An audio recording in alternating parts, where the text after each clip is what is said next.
Hello friends, welcome to विज्ञान तक। Friends, यह 11th बायोलॉजी का क्लास चल रहा है।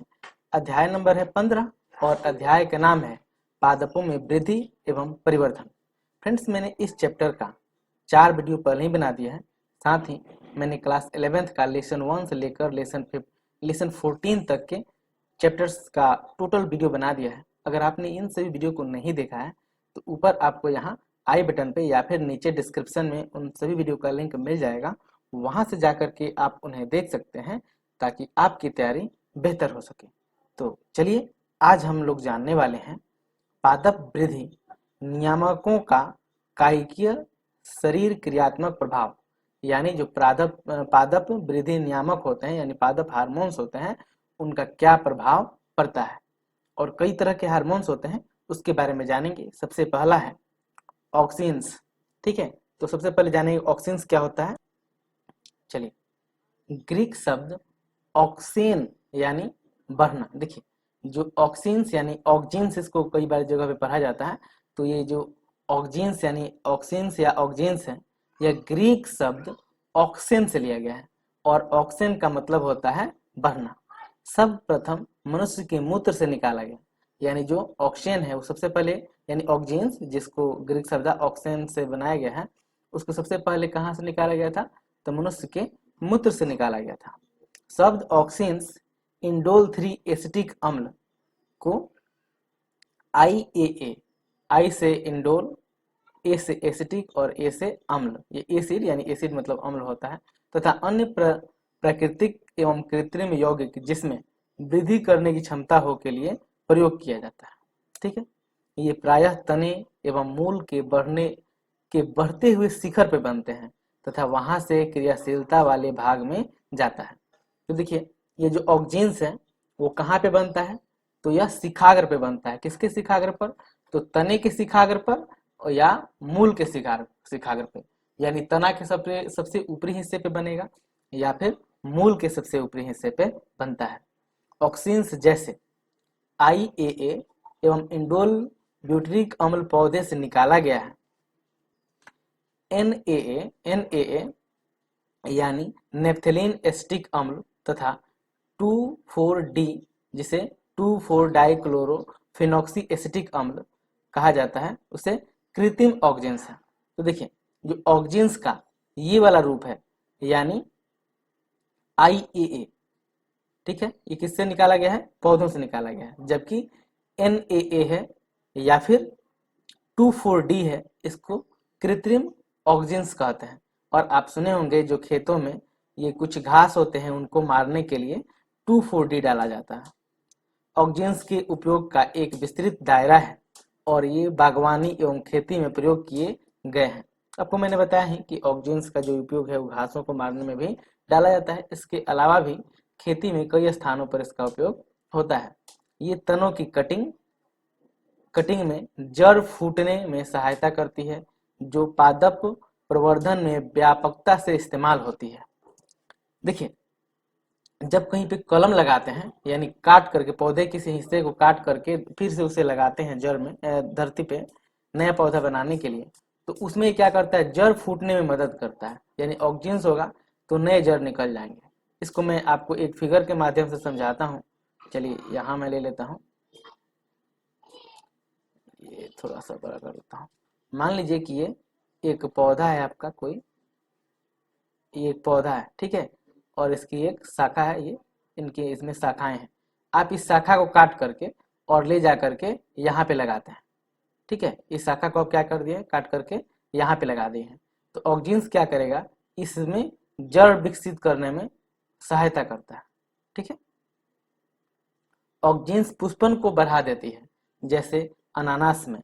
यानी ऑक्जिन से जो पुष्प धारण करने की क्षमता होती है ये बढ़ जाती है। ये पौधों के पत्तों एवं फलों को शुरुआती अवस्था में गिरने से बचाते हैं तथा पुरानी एवं परिपक्व पत्तियों एवं फलों को विलगन को बढ़ावा देते हैं। यानी ऑक्जिन्स देखिए, जब शुरुआती अवस्था में रहेगा, फल हो या पत्तियां हो, तो वो गिरने से रोकता है। ऑक्जिन से शुरुआती स्टेज में पत्तियों एवं फलों को गिरने से रोकता है, जबकि वही पत्तियां और फल जब बड़े हो जाते हैं, पक जाते हैं, तब उन्हें अलग करने में भी सहायता देता है।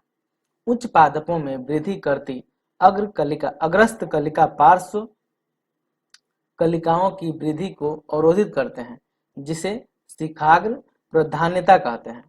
देखिए, जो पादपों में ऊपरी वाला शिखाग्र वाला अक्ष है, जैसे ये वाला, ये शिखाग्र हो गया, ये शिखाग्र हो गया, जो ऊपरी हिस्सा वाला होता है वो क्या करता है, बढ़ने में रोकता है, यानी पीछे वाली जो कोशिकाएं होती है उनको बढ़ने से रोकता है। इसे शिखाग्र प्रधान्यता कहते हैं। इसको मैं आपको आगे फिगर से दिखाता हूँ।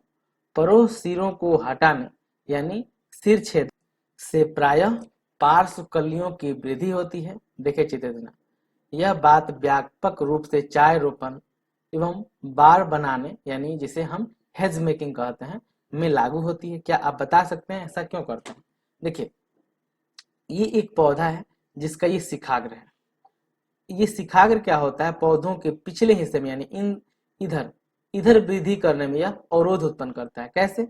जितने पोषक पदार्थ मिलते हैं उसको ये क्या करता है, अवशोषित करके बड़ा हो जाता है, जिसके कारण जो पीछे वाली कलिकाएं होती हैं वो वृद्धि नहीं करती हैं। लेकिन अगर इसको काट करके हटा दिया जाए तो क्या होगा, ये अच्छे से वृद्धि करने लगेगी।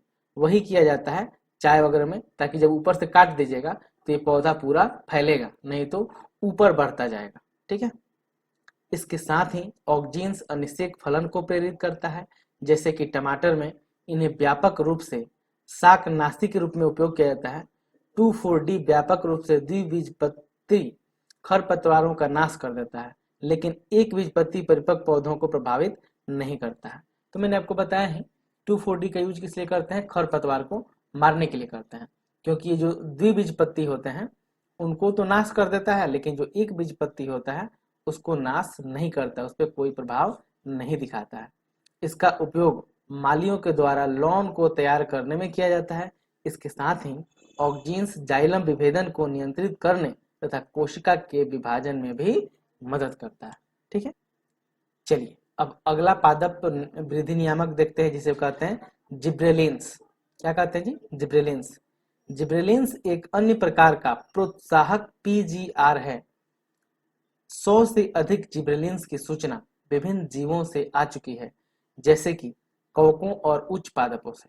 देखिए, जिब्रेलिन भी क्या करता है, वृद्धि को उत्प्रेरित करता है, एक तरफ से वृद्धि कराने वाला हार्मोन है, या ये क्या कहते हैं इसको, पादप वृद्धि नियामक है। ठीक है, जिसे प्लांट ग्रोथ रेगुलेटर्स कहते हैं, शॉर्ट में पीजीआर कहते हैं। जैसे कि और ये कवकों से और पादपों से प्राप्त हो गया है। इन्हें GA2, GA3 और इसी तरह से नामांकित किया जाता है, यानी GA1, GA2, GA3, GA4, GA5 ऐसे। हालांकि GA3 वह जिब्रेलिन है जिसकी सबसे पहले खोज की गई थी और अभी भी सभी से अधिक सघनता से अध्ययन किया जाने वाला स्वरूप है। देखिए, जो सबसे पहले जिब्रेलिन प्राप्त की गई थी उसे क्या कहते हैं, A3 कहते हैं, GA3 कहते हैं, और अभी भी इसी के बारे में ज्यादा व्यापक रूप से अध्ययन किया जाता है। सभी GAS अम्लीय होते हैं, मतलब जितने भी GA हैं, ये प्लुरल के लिए GAS लगाया गया है, जितने भी GA हैं वो सभी अम्लीय होते हैं। ये पौधों में एक व्यापक दायरे की कायकीय अनुक्रिया देते हैं। ये अक्ष की लंबाई बढ़ाने की क्षमता रखते हैं, अतः अंगूर के डंडल की लंबाई बढ़ाने में प्रयोग किए जाता है। ठीक है, अगर अंगूर का डंडल बढ़ाना हो तो वहां पे यही हार्मोन यानी जिब्रेलिन्स का यूज होता है। जिब्रेलिन्स सेब जैसे फलों को लंबा बनाते हैं ताकि वे उचित रूप ले सकते हैं। ये जरावस्था को भी रोकते हैं ताकि फल पेड़ पर अधिक समय तक लगे रह सकें और बाजार में मिल सके। ठीक है, ये जरावस्था को बना कर रखता है ताकि एक ही साथ फल धरती पे नहीं गिर जाए, वो पेड़ से लगे रहें। GA3 को आसव यानी शराब उद्योग में मॉल्टिंग की गति बढ़ाने के लिए उपयोग किया जाता है। गन्ने के तने में कार्बोहाइड्रेट्स चीनी या शर्करा के रूप में एकत्र रहता है।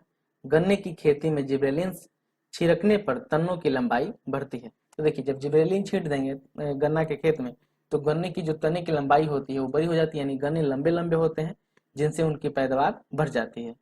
इससे 20 टन प्रति एकड़ से ज्यादा उपज बढ़ जाती है। ठीक है, 1 टन में 20 एकड़ से ज्यादा हो जाती है। GA छिड़कने पर किशोर साकु वृक्षों में परिपक्वता तीव्र गति से होती है, अतः बीज जल्दी ही तैयार हो जाता है। जिब्रेलिन्स, चुकंदर, पत्ता गोभी एवं अन्य रोजेटी स्वभाव वाले पौधों में वोल्टिंग यानी पुष्पन से पहले अंतःपर्व दृढ़ीकरण को बढ़ाता है। तो ये 2 हार्मोन के बारे में मैंने आपको बताया। अगले वीडियो में जानेंगे साइटोकाइनेंस और कुछ हार्मोन्स के बारे में। यह वीडियो आपको कैसा लगा है कमेंट करके जरूर बताइएगा। कोई शिकायत या सुझाव है उसे भी कमेंट बॉक्स में लिख सकते हैं। यह वीडियो देखने के लिए आपका बहुत बहुत धन्यवाद। बाय।